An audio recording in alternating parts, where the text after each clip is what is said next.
ነገር ግን አይትደንግጹ ይልና ጌታና ኢየሱስ ክርስቶስ አይትደንግጹ ምጽአቱ ገና እዩ ማንም ከየስሕተኩ በስመ አብ ወወልድ ወመንፈስ ቅዱስ አሐዱ አምላክ አሜን። ዝተኸበርኩም ናይ እግዚአብሔር ቤተሰብ ከመይ ጸኒሕኩም? አሜን። ስም አምላኽና እግዚአብሔር ስሙ ዝተመስገነን ዝተኸበረን ይኹን። ማራናታ ጎይታ ኢየሱስ ሆይ ነዓ የራእይ ዮሐንስ ምዕራፍ 22 ፍቅዲ 20 ራእይ ዮሐንስ ምዕራፍ 22 ፍቅዲ 20 ባለ ራእዩ ቅዱስ ዮሐንስ ብዛዕባ ናይ ጎይታ ምጽአት ብዛዕባ ናይ ዳግም ምጽአት ኢየሱስ ክርስቶስ ዳግም ንዓለም መጽኡ ንኽፈርዳ ኣብዚ ጸሓፎ መልእኽቲ ራእይ ዮሐንስ ምዕራፍ 22 ፍቅዲ 20 ማራናታ ወይም ጎይታ ኢየሱስ ሆይ ነዓ ይብል። እዚ ናይ ቤተ ክርስቲያን ድምጽ እዩ። ቤተ ክርስቲያን ንጎይታ ኢየሱስ ክርስቶስ ዳግም ምጽአት ትናፍቅያ። ምክንያቱ ኢየሱስ ክርስቶስ ናውዚ ዓለም እዚ ዳግም ዝመጸሉ ቤተ ክርስቲያን ማለት ምእመናን ብስሙ አሚኖም ዝተጠመቁ ደቂ እግዚአብሔር ዝኾኑ ብመንፈስ ቅዱስ ዝተሃተሙ እግዚአብሔር መንፈስ ቅዱስ ደቂ እግዚአብሔር ምዃኖም ዝፈልጦም ውልድ እግዚአብሔር ንክርስቲያን ክርስቶስ ዳግም መምጽኡ ተስፋ ዝገብርዎ ናፍቱ ዘዘጋጀሎም ርስቲ ንኸውርሶም ወይም ክወስዶም ዝመጽእ ምዃኑ ስለዝኾነ ቤተ ክርስቲያን ኩሉ ጊዜ ጎይታ ኢየሱስ ሆይ ነዓ ትብሎ። ደብረ ዘይቲ ናይ ጾም ዓብይ ጾም ግማሽ ዝደረስናሉ እዩ። ዝውን ናይ ቤተ ክርስቲያንና ስያሜ ደብረ ዘይቲ ዝተባሃለሉ ኣብ ኢየሩሳሌም ዝርከብ ነዊሕ እምባ እዩ። ናብ ኢየሩሳሌም ቤተ መቅደስ ፊት ለፊት ዘሎ ነዊሕ እምባ ደብረ ዘይቲ ይበሃል። ደብር ዝተባሃለሉ ደብር ማለት ተራራ ወይም እምባ ማለት እዩ። ናይቲ እምባ ተራራ ወይም እምባ ማለት እዩ። ዘይት ድማ እቲ እምባ ወይም እቲ ተራራ ናይ ወይራ ዘይቲ ዝበዝሖ ዛፍ አትክልቲ ስለዝኾነ ደብረ ዘይቲ ተባሂሉ ተሰይሙ። ሞዛዕለት እዚኣ ቅዱስ ራእይ ያሬድ ዛዕለት እዚኣ ደብረ ዘይቲ ኢሉ ዝሰየማ ጎይታና መድኃኒና ኢየሱስ ክርስቶስ ኣብዚ ደብረ ዘይቲ ዛይ ኮፍ ኢሉ ንደቀ መዛሙርቱ ስለ ዳግም ምጽአቱ ስለ ናይ ዓለም እዚኣ ሕልፈት ዝመሃረሉ ዝተናገረሉ ስለዝኾነ ደብረ ዘይቲ ተባሂላ ተሰይማ። ኩሉ ጊዜ ቤተ ክርስቲያንና ደብረ ዘይቲ ክትሓስብ ተለየት ስለ ናይ ጎይታና ኢየሱስ ክርስቶስ ዳግም ምጽአት እዩ። ኢየሱስ ክርስቶስ መጀመሪያ ክመጽእ ተለየ ካብ ድንግል ማርያም ካብ ስጋ ስጋ ካብ ነፍሳ ነፍስ ወሲዱ ፍጹም ሰብ ኮይኑ እዩ። ንሱ ወዲ አምላኽ እዩ። ደሞ ካብ ድንግል ማርያም ፍጹም ሰብ ኮይኑ ስለዝተወለደ ወዲ ሰብ እዩ። ኢየሱስ ወዲ ሰብና ወዲ አምላኽ እዩ። ቅድመ ዓለም ካብ አብ ብዘይ አደ ካብ አብ ተወሊዱ ናይ መጀመሪያ ልደቱ ቅድመ ዓለም እዩ። ጊዜን ሰዓትን ኣይቁፀረሉን። እቲ ካልኣይ ልደቱ ድማ ካብ ድንግል ማርያም ኣብ መወዳእታ ዘመን ካብ ድንግል ማርያም ፍጹም ሰብ ፍጹም አምላክ ኮይኑ ዝተወለደሉ እዚ ድማ ወዲ ሰብ የብሎ። ስለዚህ ኢየሱስ ወዲ ሰብን ወዲ አምላኽን እዩ። ካብ አብ ስለዝተወለደ ቅድመ ዓለም ወዲ አምላኽ ካብ ድንግል ማርያም ድህረ ዓለም ስለዝተወለደ ድማ ወዲ ሰብ እናበልና ንጽውዖ። ስለዚህ ኢየሱስ ክርስቶስ ኣብ ናይ መጀመርያ ምጽአቱ ካብ ድንግል ማርያም ሰብ ኮይኑ ዝተወለደሉ ናይ መጀመርያ ምጽአቱ እዩ። እዚ ናይ መጀመርያ ምጽአቱ ወንጌላዊ ዮሐንስ ኣብ ምዕራፍ 3 ወንጌል ዮሐንስ ምዕራፍ 3 ፍቅዲ 17 ከም ዝተናገረና ወዲ አምላኽ ናውዚ ዓለም እዚ ዝመጸሉ ወይም ሰብ ኮይኑ ዝተገለጸሉ ዓለም ብኡ አሚኑ ንኽድሕን እምበር ንዓለም ክፈርዳ ኣይመጸን ይብል። ኢየሱስ ክርስቶስ ወይም ወዲ አምላኽ መጀመርያ ጊዜ ብድንግል ማርያም በኩል ሰብ ኮይኑ ዝተገለጸሉ ወይም ዝመጸሉ ዓለም ንምፍራድ ኣይኮነን። እገዳ ኃጢአተኛ እዩ በደለኛ ኢሉ ንዓለም ንኽፈርዳ ደቂ ሰባት ንኽፈርዶም ንዓለም ክሕልፍ ዘይኮነስ ዓለም ካብቲ ወዲቓቶ ዝነበረት ጸልማት ናብ ዝድንቕ ብርሃን ንኸውፃእ እዩ። ካብ ሞት ናብ ህይወት ከሻግራ እዩ። ብኡ አሚኖም ደቂ ሰባት ኩሎም ንኽድሕኑ ኢየሱስ ናይ መጀመርያ ምጽአቱ ብድንግል ማርያም በኩል ሰብ ኮይኑ ዝተገለጸሉ ዓለም ንምድሓን እምበር ንምፍራድ ኣይኮነን። ስለዚህ ናይ መጀመርያ ናይ ጎይታና ናይ ኢየሱስ ክርስቶስ ሰብ ኮይኑ ዝተገለጸሉ ዓለም ንምድሓን እምበር ንምፍራድ ኣይኮነን። ዓለም ድማ ኣብ መስቀል ተሰቂሉ ስለ ደቂ ሰባት በደልን ሓጢያትን ሞይቱ ንኣና ካብ ሞትን ካብ ሓጢያትን ካብ ዘለዓለማዊ ፍርዲ ነፃ ኣውፂና እዩ ሞደኣ ዳግም ምጽኣቱ ድማ ኢየሱስ ክርስቶስ እዚ ካልኣይ ምጽኣቱ ድማ ዓለም ንምፍራድ ይምበር ዓለም ንምድሓን ኣይመጽእ ናቱ ዝኾኑ ክርስቲያን ብስሙ ኣሚኖም ዝተጠመቁ ብስሙ ኣሚኖም ዝተመክሑ ብስሙውን ዝነብሩ ወንጌል ሰብኩ ነዚኣቶም ነዛ ቤተ ክርስቲያን እዚኣ ብስሙ ኣሚና ኣብ ህይወቱ ኣብ ፍቅሩ ትነብር ዘላ ንኣናፍቱ ዘዘጋጀየላ ርስቲ ንኸውርሳ ክመጽእ ክርስቶስ ስለዚህ ክርስቶስ መርዓዊ ናይ ቤተ ክርስቲያን እዩ ቤተ ክርስቲያን ማለት ምእመናን ናይ ሕብረት ናይ ምእመናን ማለት እዩ እሞ ብክርስቶስ ኣሚኖም ክርስቲያን ዝኾኑ ደቂ እግዚአብሔር ዝኾኑ መርዓት ናይ ክርስቶስ እዮም ከምቱ መርዓዊ ናብ መርዓት ዘላቶ ስፍራ ከይዱ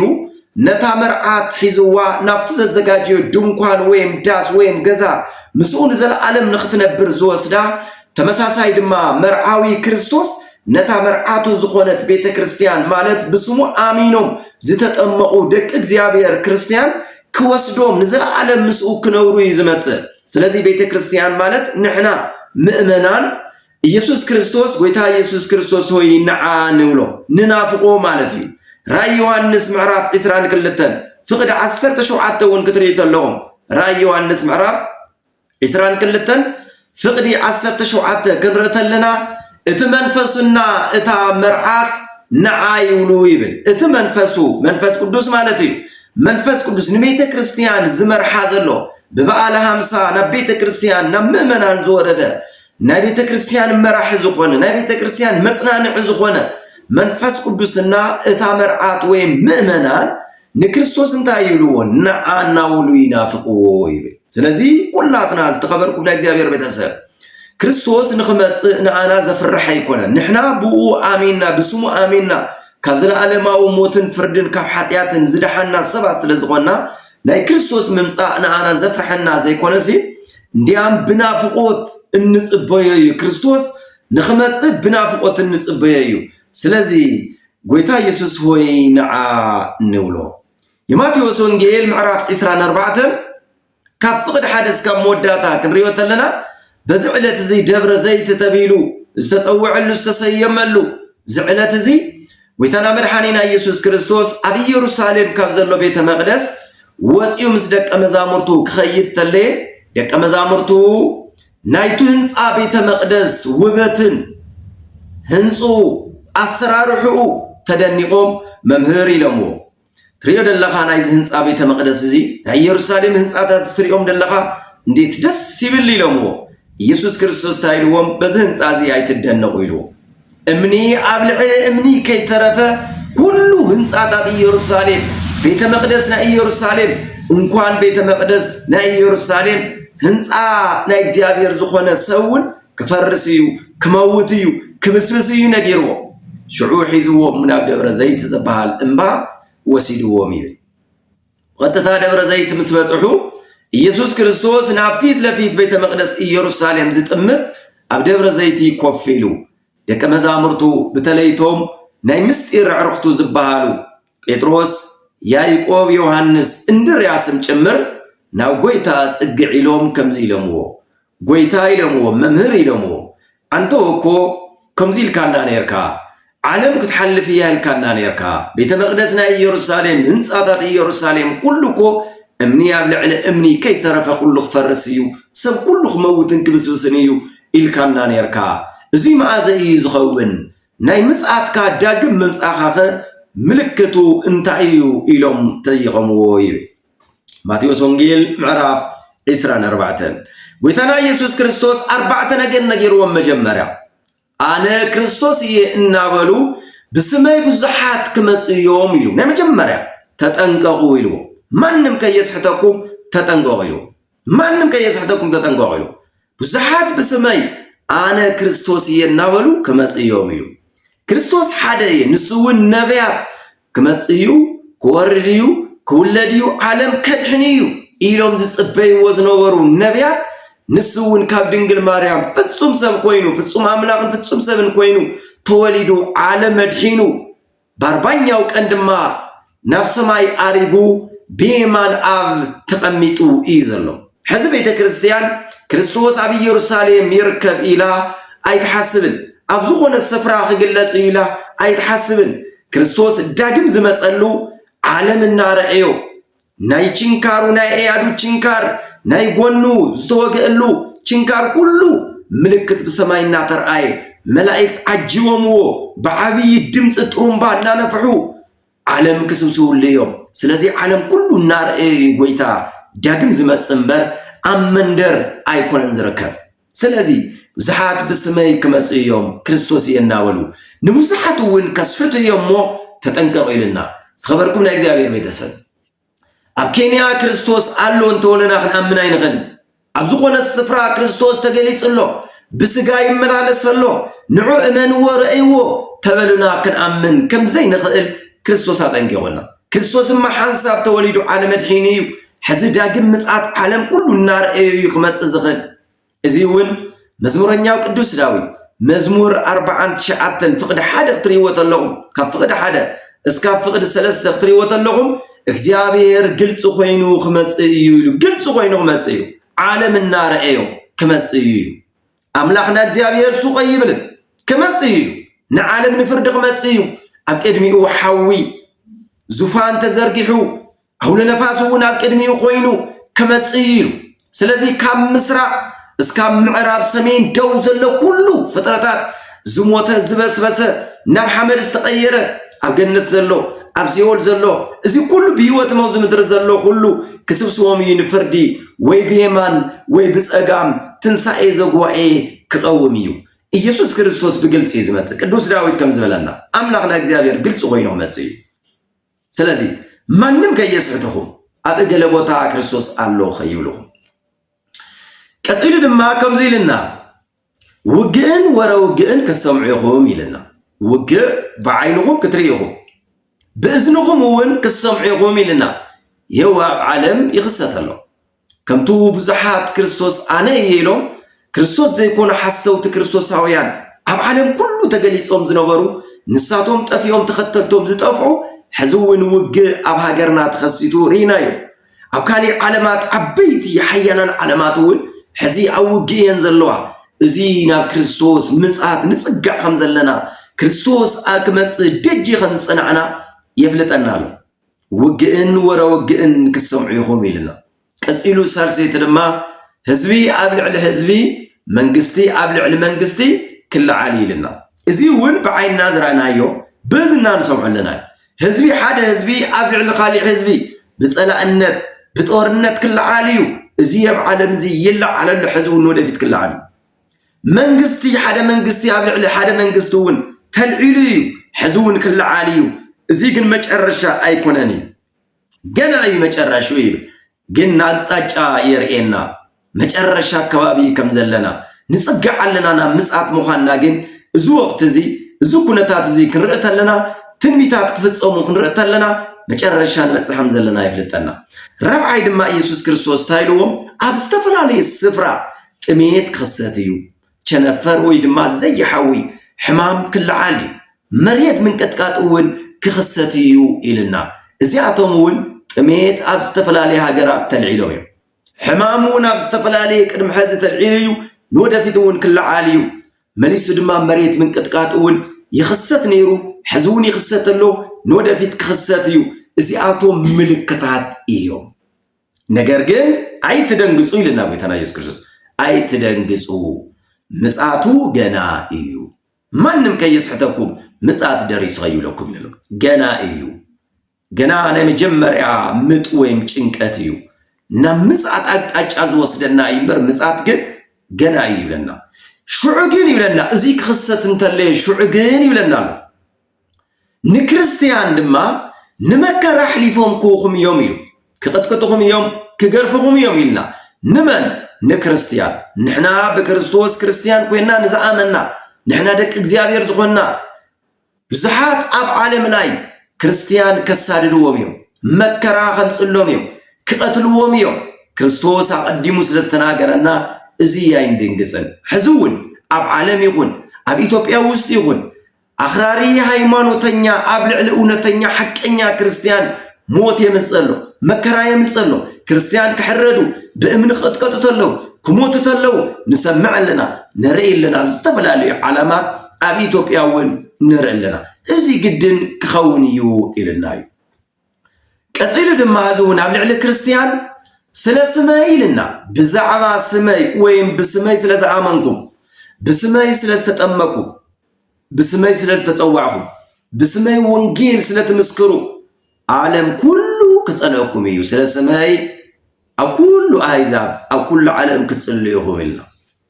كريستيانا عالم تسألوا زمن جيزين بس إحنا حزون كمسيو إلنا سلا سماي لنا بسمو سلا زعامنا بإيسوس كريستوس سم آمين ناس لتتأمقنا بسمو مخنيات مكرا تشجر سدة موت كمسألناي عالم كسألناي أكتاتيلو سلا سماي كبرت الليل ما بسمو سلا تتصوعنا هنا بكريستوس كريستيان تبينا نتصوعنا زلا بكريستوس كريستيان تبينا تتصوعنا زلا استوعلوا كريستيان نايب على الناس سميه بالله كريستيان تبينا تتصوعنا زلا بكريستوس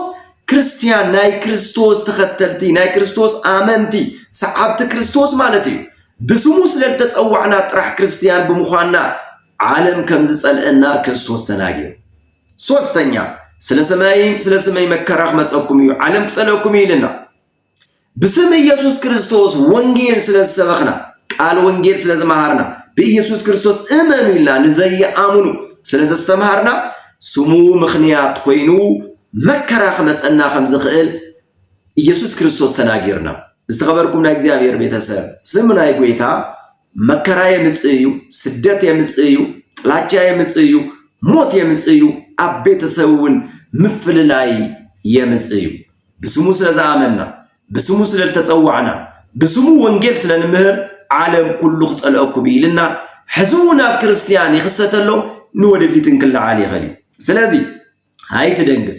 هاي تبرعد ناي كريستوس بمخانكا حق انيا آماين صعاب كريستوس بمخانكا مكرا سدت سم مقفع كما تأكايو أقدمهم النبيات أقدمهم كدوسان حواريات أبوتاتنا إذي كل زي داريسوهم ماتيوس ونجيل معراف حمشت كنديو تلنا أقدموا ما بوتاتكم النبيات أبو ليكيدان دحار دما حواريات مكرا سدد شجر بسم كريستوس نو سلسعاو نو سلزآمنو بسم سلتصوعو بزعو سلزستمهارو مكرا مصيو سدد مصيو موت مصيو كبهاجر نبهاجر تسديدو سموم أطفيوم عالم كله صليوم ازي اي تدنقو باي دس يولكم سلازبلنا حزون أبوتاتنا زي داريسواميو كريستوس تناغيرنايو تنبيت هوانا خفتصاميو دسك بلنا يقدبا إيوه كثير لما انتايلو زحات النبيات حست كل عالو يوم ميلو زحات أوز وقت زي نبيات حست كل عالو يوم حق إنيا نبيات نا إكزيابير أبولي كيدان كم زنبرو أم حديث كيدانون إكزيابير أقازم صحلهم تنبيت زناغرو ونتنيا ممهران نجزامير سبات كم زنبرو حزون حستنيا دما نايت حساوي مسي نايت حساوي كريستوس زخونه ونتنيا كريستوس زيكونه أجلجلت زخونه حسوت نبيات كل عليهم نبزحات دما كسحت يومي استخبركم نجزامير بيتسب بزحات عالم حستنيا نبيات تلعيلهم نبزحاتون يوهان مؤمنان الصحاحيتهم وسيلهم نبعلهم طفيهم نتوب استختلوا ما طفيهم سلازي كم حسوت نبيات تتأنقوا مرمروا بقال እግዚአብሔር بوانجيل مرمروا وانجيل انتهي بعلي بفريهم كتفلتوا يقوم يزلنا እግዚአብሔር كان بفريهم كتفلتوا يقوم ونتنيا نبي ديو ونتنيا حواريا ديو ونتنيا አገልጋይ ديو ونتنيا ممهر ديو زفلت بمنتاي بفري بوانجيل اللي خاتمزنو وانجيل كله يمزن ማለት بوانجيل مزينكا ونتنيا እግዚአብሔር ሰብዲው ሐሰተኛ እዩ መፍለዩን እግዚአብሔር ቃሊ በቃሉ ይነብረልሎ ከም ቃል ወንጌል ይምህረልሎ ነቱ ኡነተኛ ድንግል ማርያም ዘተወለደ ክርስቶስ ኑዲ ወንጌል ሰብኽ ዘሎ ወይስ ንኻሊ ወንጌል ካሊ ክርስቶስ ይሰብኽ ዘሎ እዚ በወንጌሉ ቃል መሰረት ንምዝኖ ማለት እዩ ስለዚህ እዚ ኩሉ ክሰት እዩ አቡዛሓት ከም መከራ ዝተልዓለ ካብ ጥላቻ ዝተልዓለ ካብ ስቃይ መከራ ዝተልዓለ أبو الزحات سبات فقري كتكزجزيايو فقرت قزقز ياي حدحدهم دمات حلاليفهم كوهاوي يوم نمكرات حلاليفهم كوهاوي يوم زي كله جنيو جناي فتصامينا ندرسلنا أمبر فتصامي وجناي درسني أما جرشاجن وانجيل نعلم كله كسبغيو أمناي هايمانوتات صفرانقوا وانجيل كسبغيو أم مسجد جمر كانت زغونو كم هواريات وانجيل كيدوم كسوك يومي اسكام موت كأمانو يوم وانجيل عرباتهم كسبغيو وانجيل أوت بيتاتهم كسبغيو أو كل عالم لاي بيبيت منجستو وانجيل كسبغيو نمن تايم تيلنا ما نماي مهارنن ما نماي سبخنن سلناتكا قال أي سمعوني لهم نكريستوس زخونا نجر مخنيات كي يمسو وانجيلنا عالم كله بيه هايمانوتهم كسبغيو الشعيتو مجر الشاف مسيل اسكام مودعتا زصنع جن السو خدحني يلو استفادكم اغزابير بيتسل اذا عالم زيا حبوسن دستان استفرارغايا مركابين مسانن مملائن مغدالن استفرارغايا حزر قيبكا صنحيلكا دما زغولكايا حزت تحبيسكا دحارت سنلايا هذا حزينكا دحارت حغوسلايا لومي فتاوي رخيبكا بزوريا تمچاچيلكا دحار دما زوريا تحصيرو سبات زرحلكايم حزفتو تبزيحمخا دحار صلوخايم ني عالم نجر تقياياري اذا عالم زي ان منوار زبهغا زدستا نجر يلن قدوسان حواريات خيديه مس كريستوس كنبرينا فقيه يونيرو قدوس داويت ول يداويت مزمور 40 حدن فقد حد تريوت لكم مزمور 40 حدن كنف 40 كلتن فقد حد كم زيلينا إيراب إيوه نمنجي ماي كم زنافق خيد كم زنافق كمودما نفسين عخا تنافق الله كمود صم الله نم أملاخي مع زي يزخيد أكدمي مع زي يزقوم النابلة قدوس داويت أم مزمور 40 حدن كنف 40 كلتن فقد حدا تناجيرو كم تواليا ويم إيراب ما يزنا منج ما يزنافق نفسينا بخا تنافق الله تمسيب أملاخي مع زي يزمس أنا ونبخا مع زي يزدرس في اللفيت مع زي يزرئكا نابلك قدوس داويت بتنمي تناجير نير أبولي كيدان زي نبيات تناجيرهم حديث كيدان وين قدوس باولوس خيدي يبل مس كريستوس كنبري نافق الله يبل حزينا اغزابير سبات اب جنت مس كريستوس يمزلو بينو ما يكونن زلو مس كريستوس يو حزي مس كريستوس اوز مدرزي من بارن تجميركا بوانجيل قالو وانجيلو كريستوسن امينكا اب كريستوس فقرت نبر تقينكا دحر موت دما اب جنت دحار دما منقس سماات مس كريستوس نبر حزي مس كريستوس من بار تجميركا جن دحار مس كريستوس من بار اي كالن حزيا ناي نسا غيزي حزيا ناي مملاسنا ساعات حزيا كريستوس نامنو الحزيا صبوسنا مغبار زل انغبر حزيا سلازي وانجيلنا عالم كله سباغي مكراب لعل كريستيان كمصيو موتن سدتن كنسمعينا بزح كريستيان اندي عينت النابله كريستيان تحريدومكو مويتوم تغفيعوم تسديدوم زبل كنسمعينا ازي قدن كون ايو وانجيلونا كل سفراتات كسباغيو چكانات ناي وانجيل 40 تات كل عليهم اسكام موداتا زصنع جنس خدحنيو استفتوكم ناغزيابير بيتسب موز تنويتيو ابيوتنا يخستلو جنا نبعسي زغي ني عالم نجر نبعسي زغي مكرا مصيني كريستنا كومزين دحلدا خوينو يترفني كاينبل نا كريستوس مقراب كم وانجيلو ممللاس مصامو مصلايو ناب እግዚአብሔር مقراو قال املاك كم فقد املاك منبار እግዚአብሔር محጓስ መከራን ስደትን ጥሜትን አብዮተይ ችግር ዘምጸለይ እንተኮይኑ እንታይ ዳዩ ክርስትና ኸይንበል ክርስትና አራት አልጋ በአልጋ አይኮነን መከራስ ተዓጀወዩ ናይ ቅራንዮ ጉዕዞ እዩ ስለዚህ ተፈተቁምና እግዚአብሔር ቤተሰብ ተስፋን ቆረጽ ይብና አፍሰፈላሊ ስፍራ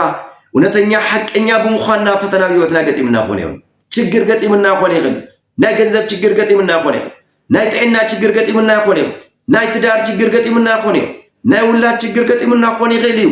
ግን እግዚአብሔር በርግጠኝነት ከፈትሖ እዩ ደሞ ተስፋና ምድራዊ ተስፋ አይኮነን ምድራዊ መኖሪያሁም ምድራዊ ገዛኹም ምድራዊ ሃብትኹም ምድራዊ ዝኾነ ነገር እንተጎደለኩም አይዞ አይትሕዘኑ ንሕናስ መኖርያና ገዛና ዓድና ኣብ ሰማይ ኢሎም ቅዱሳን ሐዋርያት ተናገሮም እዮም ሞዙ ምድር እዚ ተዘይተመቺና ኣብ ሰማይ ግን ክምቺና ኣብዚ ምድር እዚ ጥዒና እንተሰኣና ኣብ ሰማይ ግን አይነ ስውርነት የለን ኣብ ሰማይ ሕማም ዝበሃል የለን ኣብ ሰማይ ስእነትን ችግርን የለን ኣብ ሰማይ ጭንቀት ዝበሃል የለን ሰላምን ዕረፍትን ደስታን ሓንሳብ ንዘለዓለም መልኢልካ ትነብር ብደስታ ምስ እግዚአብሔር ምስ ቅዱሳን እትነብረሉ ስፍራ ይሞ ከናፍቆ ይግበና ስለዚህ ኢየሱስ ክርስቶስ እንታይሉ አሞዳታ እንግዲህ ቅድመ ሕዚ ዓለም ካፍታ ዝተፈጠረትላ ጀሚራ እስካብ ሕዚ ንቀጻል ንዘለዓለምውን ተፈጢሩ ወይም ተኸሲቱ ዘይፈጥር ዓብይ መከራ ኣብ ዓለም ክገጥም ይሉ ዓብይ መከራ ገና ሕዚ እስካብ ሕዚ የራናዩ ንወደፊቱ እውን ዘይንሪዮ ሓንሳብ ክግለጽ እዩ ኣብ መጨረሻ ጎይታ ክመጽእ ተለ እዚ መከራ እዚ ክለዓል እዩ እሞ እዚ መከራ እዚ ከባድ እዩ ብዙሓት በዚ መከራ እዚ ዝተልዓለ ካብ መከራ ክብደቱን ካብ ጭንቀቱን ካብ ፈተናውን ዝተልዓለ ብዙሓት ካብ ክርስቶስ ክወጽእ እዮም ብዙሓት ካብ ሃይማኖቶም ክወጽእ እዮም ንድሕሪት ክምለሱ እዮም እዩ ዝብል እስካብ መወዳእታ ግን ጽናዕ እዩ እዘን ናይ መከራ ሰዓት እዚኣተን እዘን ናይ ችግር ናይ ፈተናን ናይ ሞትን ናይ መከራን ሰዓት እዚኣተን ስለቶም ዝተሓረዩ ስለቶም ናይ እግዚአብሔር ቅዱሳን ዝተሓረዩ ተቢለን ውሕዳት እየን ይብል እዘን መዓልቲ እዚአን ተዘዩ ውሕዳ ነይረን ይብል ማንም እቶም ዝተሓረዩ እንኳ ክኽሕሉ ነይሮም እዮም እዩ በጣም ከባድ መከራ እዩ አሞዳታ ዘመን ክርስቶስ ክመሰለ ናይ ምጥ ዘመን እዩ ናይ ጭንቅ ዘመን እዩ መከራ ናበዝሐ ዝኸይዳ አሞዳታ ላይ ቀፂሉ ድማ እንታይ እዩ ብዙሓት ሓሰውቲ መሲያን ክለዓሉ እዮም ኢሉ ነቢያት እውን ሐሰተኛ ነቢያት እውን ክለዓሉ እዮም ነቶም ዝተመረጹ እንኳ ነቶም ሕርያት እንኳ ነቶም እውነተኛ ናይ እግዚአብሔር ሰባት እንኳ ክስካብ ዘስሕቱ ዓበይቲ ተኣምራትን ምልክታትን ክገብሩ እዮም ኣይከኣሎም እምበር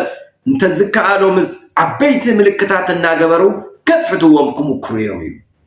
ነቶም ዝተሓረዩ እንኳ ነቶም ታራ ዘይኮኑሲ ነቶም ሕርያት እንኳ እስካብ ዘስሕቱ ዓበይቲ ምልክታት ክገብሩ እዮም ስለዚህ ከንጥንቀቕ ኣለና እንደ ወንጌሉ እንደ ህይወቱ ክንነብር ኣለና ስለዚህ ናይ መወዳእታ ክርስቶስ ክመጽእ ተለ ዓለም እንታይ ክትከውን እያ ፀሓይ ብርሃና ክትክልክል እያ ወርሒ እውን ደም ክትከውን እያ ከዋኽብቲ እውን ክረግፉ እዮም ዓለም ጸልማት ግብ ክትብል እያ ማለት እዩ ሽዑ እውነተኛ ብርሃን እውነተኛ አማናዊ ፀሓይ ክርስቶስ ንሱ እዩ ብርሃንና ክኸውን ንሱ እዩ ኩሉ እንተናኸውን ኢየሱስ ክርስቶስ በሰማይ ምልክት ክረዩ ፀሓይ ከተበቅዕያ ወርሒ ከተበቅዕያ ከዋኽብቲ ኩሎም እዚኦም ብርሃኖም ክኽልክሉ እዮም ሽዑ ጸጥ ክትብል እያ ዓለም ረጭ ክትብል እያ ሽዑ ክርስቶስ በሰማይ ምልክት ክረዩ መላእክት እውን ጥሩምባ እናነፍሑ ኣዋጅ ከልዕሉ እዮም እዩ ሽዑ መወዳእታ ዝኸውን ሽዑ ኬማንን ብጸጋምን ካብ ምስራቅ እስካብ ምዕራብ ደቂ ሰባት ኩሎም ክርስቶስ ክስብስቦም እዩ ንፍርዲ ሽዑ ፍርዲ ክኸውን እዩ ዝብል ዘመን ስለዚህ ዝተፈተኩም ናይ እግዚአብሔር ቤተሰብ ሓንቲ መዓልቲ ኣብ ቅድሚ ጎይታ ንፍርዲ ክንቀውም ኢና እሞ ኣብ ቅድሚ ጎይታ ብድፍረት ክቁመና ዝኽእል ኣቱም ናይ ቦይ ብሩኻን ዝኾንኩም ደቂ እግዚአብሔር ንዑ ኣቦይ ንዓኹም ዘዘጋጅዮ ስፍራ መንግስተ ሰማያት ኣሎ ንዑ ምሳይ ውረሱ ክብለና ድዩ ወይስ ኣብ ቅድሚኡ ክንሓፍር ንኸውን ኣቱም ርጉማን የተቢና ንጽዋዕ ንኸውን ንሰይጣንን ነቶም ተኸተልቱን ዝተዘጋጀየ ገሃነመ እሳት ኣሎ ኪዱ ኢሉና እግዚአብሔር ቁጣ ዓርፍ ጽበይና ይኽእል ዮሐንስ ወንጌል ምዕራፍ 3 ፍቅዲ 36 ብወልድ ዝኣመነ ናይ ዘላለም ሕይወት ኣሎ እዩ ዮሐንስ ወንጌል ምዕራፍ 3 ፍቅዲ 36 ብወልድ ዝኣመነ በኢየሱስ ክርስቶስ ዝኣመነ ናይ ዘላለም ሕይወት ኣሎ በኢየሱስ ክርስቶስ ዘይኣመነ ግን ናይ ዘላለም ሕይወት የውሉን ሕይወት አይርን እዩ ሕይወት ክርስቶስ ስለዘሆነ አይርን እንዲያም ናይ እግዚአብሔር ቁጣ ኣብ ልዕሊኡ ይነብር ይብል ነቶም ዘይኣምኑ ነቶም ነው ዘይኽተልዎ ነቶም ብንስሐ ዘይተመላለሱ ከም ቃሉ ዘይነበሩ ኣፍቅሩ ዘይነበሩ ዚኣቶም ኣብ መወዳእታ ክሓፍሩ እዮም ኣይፈልጠኩምን ክብሎም እዩ ንሕና ግን ብንስሐ ተመላሊስና ከም ቃሉ ከም ወንጌሉ ተነርና እንደ ፈቃዱ ተተመላሊስና ፍቅሩ ተነርና እመንኒ ኣብ መወዳእታ ኣቱም ናይ ቦይ ብሩኻን ክብለና እዩ መራናታ አሜን። ጌታ ኢየሱስ ሆይ ና። ወስብሐት ለእግዚአብሔር።